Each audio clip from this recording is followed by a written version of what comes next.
개인회생 혼자 했다가 중간에 막혀서 다시 상담 오시는 분들 생각보다 많다고 하더라고요. 예, 맞습니다. 처음에는 간단해 보이지만 중간에 서류 보정이나 절차 문제로 진행이 막히는 경우가 꽤 많습니다. 그럼 처음부터 맡겨야 하는 건지 아니면 혼자 해도 되는 건지 이 기준이 좀 헷갈리는데요.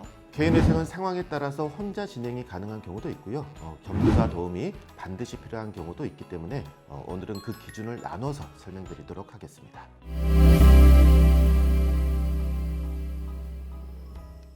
안녕하세요. 법무법인 태신의 개인회생 파산 전문 브랜드 클리어에서 인사드립니다. 전 MC 소희원이고요. 안녕하세요. 여러분의 개인회생 파산을 클리어하게 해결해드리는 법무법인 태신의 장훈 변호사입니다.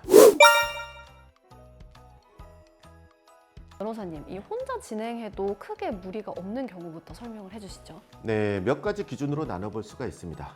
첫 번째는 채무 구조가 단순한 경우입니다.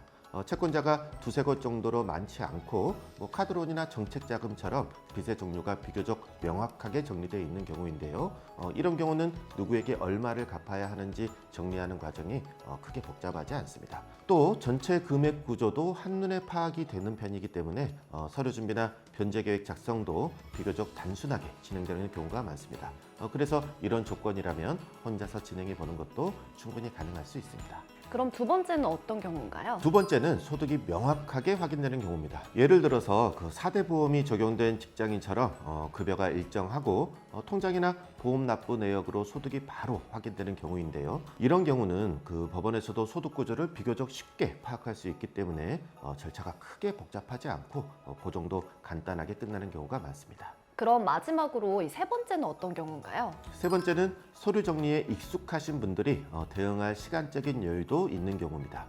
개인회생은 신청만으로 끝나는 절차가 아니라 중간에 추가 서류를 요청받는 경우가 많습니다. 이것을 보정이라고 하는데요. 정해진 기간 안에 다시 서류를 준비해서 제출해야 됩니다. 그래서 시간적인 여유가 없는 분들은 대응이 쉽지 않을 수 있고 반대로 이런 요청에도 빠르게 대응할 수 있고 서류 정리에 익숙하신 분들이라면 혼자 진행해 보는 것도 충분히 가능합니다. 특히 행정이나 회계처럼 서류를 자주 다뤄보신 분들은 무리 없이 끝내실 수 있습니다. 그럼 반대로 이 혼자 진행하면 좀 위험하겠다 싶은 경우도 있을까요? 네, 첫 번째는 채권자가 많은 경우입니다.